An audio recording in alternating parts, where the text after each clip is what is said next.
سلام. امروز میخوایم یکی از بسته های کیکویی که اومده رو براتون آنباکس بکنیم، ببینیم که مردم چه محصولاتی از کیکو رو بیشتر دوست دارن یا میخرن. خب از بین این بسته هایش کدومشون باز نشده، میتونیم تصمیم بگیریم که کدوم رو باز کنیم. یه سراغ این دومی بسته های کیکو، ببینیم چیا توش داره.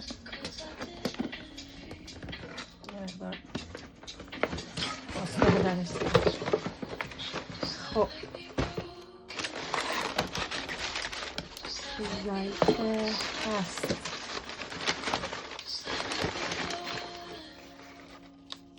شماره 05 که مثل اینکه پرطرفدارترین رنگیه که همه انتخاب میکنن.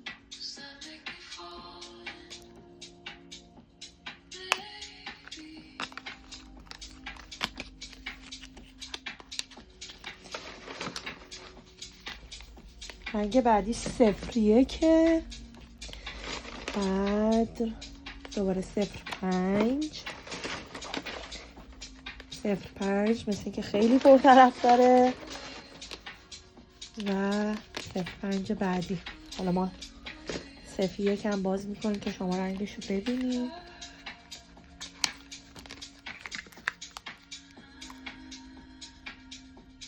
صورتیه خیلی قشنگ.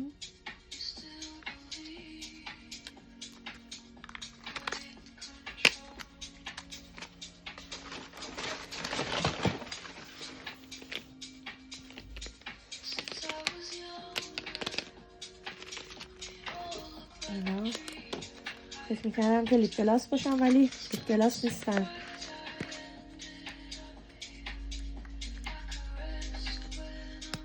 ریمل های برند کیکو.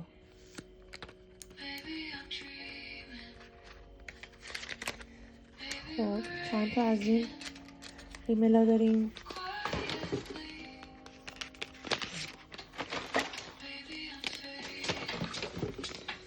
توی این جعبمون 4 تا ریمل کیکو بوده. این چیه؟ فکر کنم که بله اینجا خوش رنگ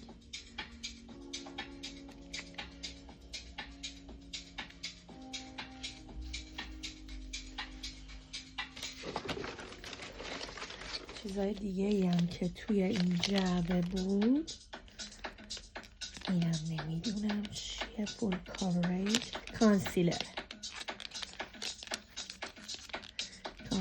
کیکو شماره 02.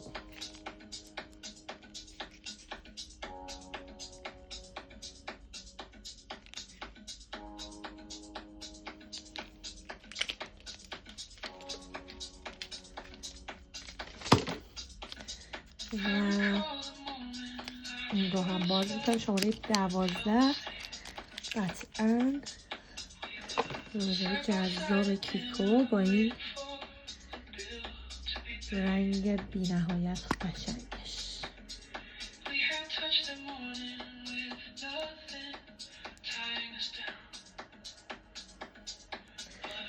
خب همونطور که دیدین توی این جعبه ما چند تا ریمل، چند تا سایه، چند تا رژگونه و البته فکر میکنم سایه نبود و یه دونه براش خوشگل خوش رنگ کیکو بود.